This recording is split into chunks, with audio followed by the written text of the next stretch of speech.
So I've designed Sacred Hearth to be an inquiry so that that inquiry and that examination continues through the month.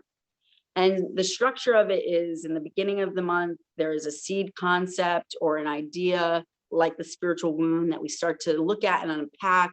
I'll post up something to a Facebook group, a private Facebook group, gives people an idea to start to germinate, like, right, oh, that's an interesting concept I hadn't thought of. And how is that operating in my life? Some journal prompts and really just to start to get the inquiry going.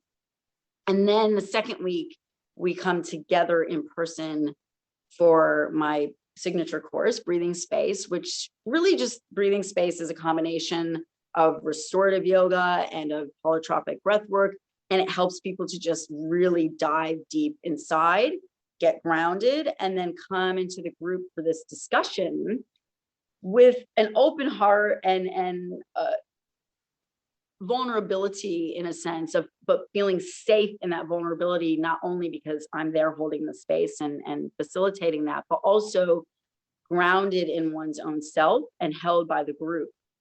And so that's where we get into more inquiry, and there's a great deal of opportunity for connection and to be seen and to see others mirroring our own experiences and learning from others. I think there's such a potency in group work.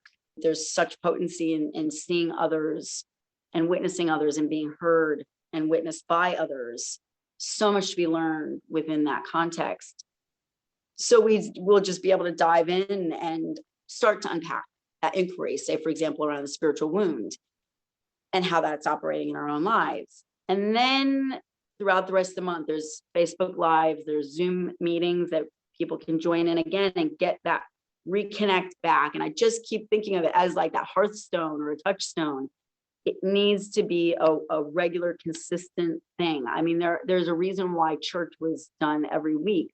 We don't have to keep everything from the church experience that we've had for thousands of years, because clearly that hasn't worked for many people. But we can take certain ideas like coming together in some form once a week to really stay connected to the material and to the inquiry.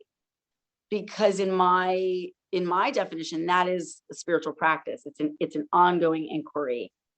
It's an ongoing examination, and that's what helps us to learn and grow and evolve. So the whole reason I've set up Sacred Hearth in that way is so that it can be this consistent touchstone and a consistent communion with oneself and with another group of women that are on the same path.